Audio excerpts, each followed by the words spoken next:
Hello my dear students, तो एक बार वापस से स्वागत है आपका अपने YouTube channel the logic word में।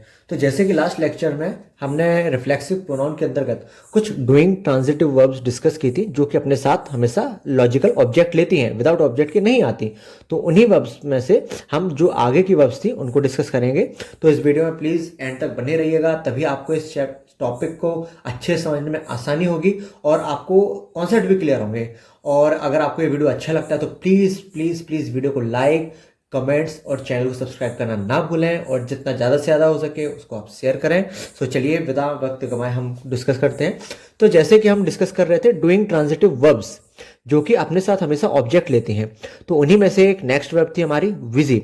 बिजी हमारी एक डूइंग ट्रांजिटिव वर्ब है जो कि अपने साथ लॉजिकल ऑब्जेक्ट को लेती है। अब चूंकि बिजी आपका एडजेक्टिव भी होता है ना, तो हमें यहाँ पे वर्ब्स का डिस्कशन करना है। तो जैसे कि मैंने क्वेश्चन लिख रखा है आप लोगों के सामने, we should busy in this project now, है ना।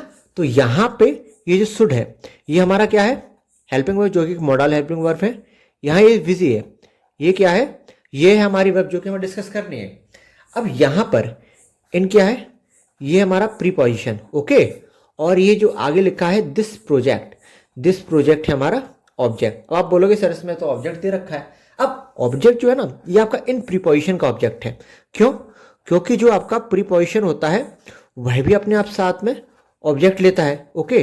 तो यहाँ पे ये जो प्रीपोजिशन है इन, ये जो ऑब्जेक्ट दे रखा है ना इनके साथ, दिस प्रोजेक्ट, तो ये इन प्रीपोजिशन का ऑब्जेक्ट है, ओके।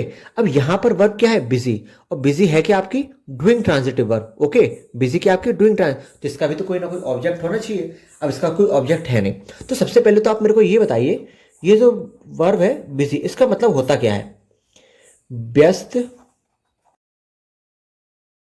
इसका मतलब आप बताइए व्यस्त करना होता है या व्यस्त होना होता है। तो चलिए मैं आपको बता देता हूं, इसका मतलब होता है व्यस्त करना, ओके, ना कि व्यस्त होना। ये एक आपकी डूइंग ट्रांजिटिव वर्ब है जिसका मतलब होता है व्यस्त करना। अब व्यस्त करना यानी किससे व्यस्त करना है, हम व्यस्त कर तो रहे हैं लेकिन कोई और ऑब्जेक्ट भी होगा ना जो व्यस्त हो रहा होगा, जो उस व्यस्त होने के एक्शन को रिसीव कर रहा होगा। यानी कि हम तो व्यस्त कर रहे हैं लेकिन व्यस्त हो कौन रहा है, वो ऑब्जेक्ट होगा जो व्यस्त होगा। तो हमें इसके लिए ऑब्जेक्ट लिखना पड़ेगा।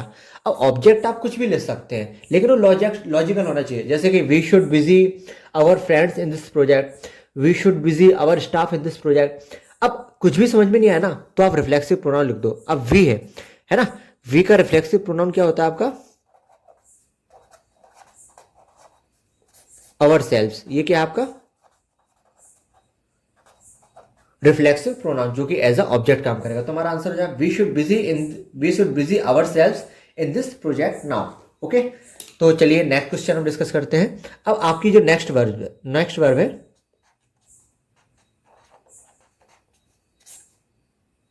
वो है आपकी एग्जर्ट। अब एग्जर्ट का मतलब मैं आपको बता देता हूं। एग्जर्ट का मतलब होता है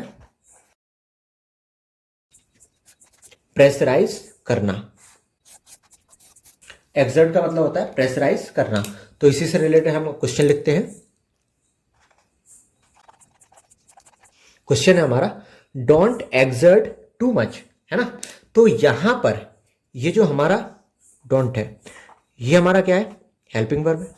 एग्जर्ट आपकी क्या है, ये आपकी डूइंग ट्रांजिटिव वर्ब है जो कि अपने साथ एक ऑब्जेक्ट लेगी। अब एग्जर्ट क्या है यहाँ पे, ये आपकी वर्ब है। और ये टू मच क्या है, ये है आपका, ये जो आपका टू मच है ये आपका हाउ मच का रिप्लाई है जो कि एडवर्ब है, ओके। इतनी बात क्लियर है। अब यहां पर एग्जर्ट क्या है, वर्ब, जिसका मतलब होता है प्रेशराइज करना। अब तो हमने कहा डोंट एग्जर्ट टू मच, बहुत ज्यादा एग्जर्ट ना करो। अब किसे ना करो, किसे बहुत ज्यादा प्रेशराइज ना करो, बहुत ज्यादा एग्जर्ट, ये तो हमने बताया नहीं कि किसे प्रेशराइज ना करो, किसे एग्जर्ट ना करो। तो या तो आप कोई ऑब्जेक्ट होगा ना जो उस प्रेशर को रिसीव कर रहा होगा, एक ऑब्जेक्ट जो उस प्रेशर को रिसीव कर रहा होगा, एग्जर्ट को रिसीव कर रहा होगा। तो या तो आप कोई लॉजिकल ऑब्जेक्ट लो, जैसे कि don't exert your students too much, don't exert this man too much. अब कुछ भी समझ में नहीं आया। अब चूंकि ये क्या है आपका इंपेरेटिव सेंटेंस है, ओके। इंपेरेटिव सेंटेंस का जो सब्जेक्ट होता है,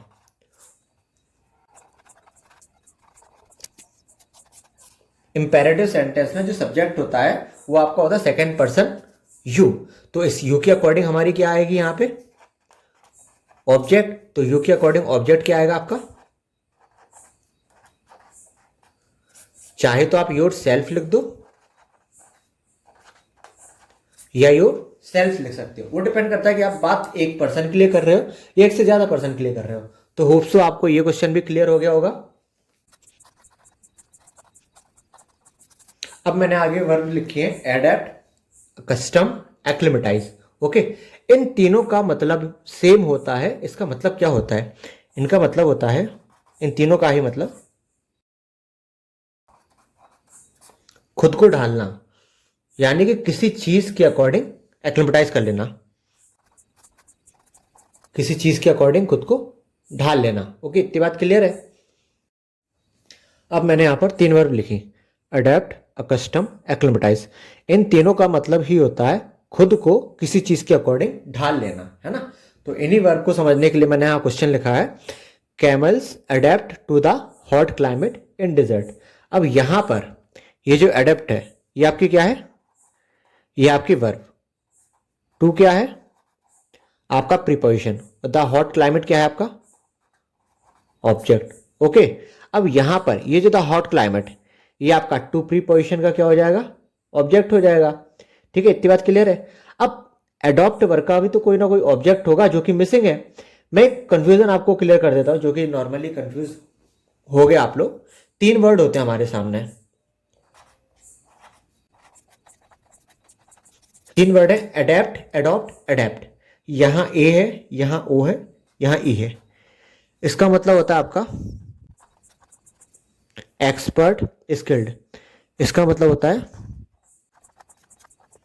रिसीव करना या गोद लेना, और इसका मतलब होता है मॉडिफिकेशन करना। ये आपकी क्या है वर्ब, ये क्या है वर्ब, और ये क्या है एडजेक्टिव। ठीक है, अब एडेप्ट का मतलब होता क्या है,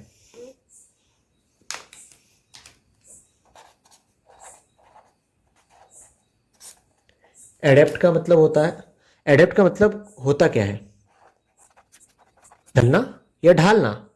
अब कुछ लोग कंफ्यूज होंगे, तो चलिए मैं आपको बता देता हूँ, एडेप्ट का मतलब ढलना नहीं होता, एडेप्ट का मतलब ढालना। अब हम ढाल तो रहे हैं, लेकिन किससे ढाल रहे हैं, कोई ना कोई ऑब्जेक्ट भी तो होगा ना जो ढलेगा, जो उस ढलने वाले एक्शन को रिसीव करेगा। तो तीनों का ही मतलब होता है ढालना। तीनों का मतलब क्या होता है, ढालना, है ना। तो कोई ना कोई ऑब्जेक्ट जो उस ढलेगा, जो उस एक्शन को रिसीव करेगा। तो आप कुछ भी ऑब्जेक्ट लिख दो लॉजिकल अपनी तरफ से, और अगर कुछ भी समझ में नहीं आए तो सीधा आप यहाँ पे वर्ब का जो ऑब्जेक्ट होगा लॉजिकल वो आप रिफ्लेक्सिव प्रोनाउन लिख दो। अब यहाँ क्या है, ये थर्ड पर्सन प्लूरल है, तो इसके लिए जो इसका रिफ्लेक्सिव प्रोनाउन होता है वो होता है आपका themselves। तो आंसर हो जाएगा कैमल अडेप्ट या कस्टम या acclimatise themselves to the hot climate in desert. तो मुझे ये जो वर्ब थी ये आपको डिस्कस करना, तो होप्स तो आपको ये तीनों वर्ब समझ में आई होंगी। और अगर आपको ये वीडियो अच्छा लगता है तो प्लीज़ प्लीज़ प्लीज़ वीडियो को लाइक करना, चैनल को सब्सक्राइब करना, और ज़्यादा से ज़्यादा हो सके तो शेयर कीजिए अपने साथ में, जिससे कि बाकी लोगों के जो प्रॉब्लम आती हैं इन चीज़ों को समझने में तो दूर हो सके। तो चलिए इसी के साथ मिलते हैं हम नेक्स्ट लेक्चर में। टाटा बाय बाय, धन्यवाद।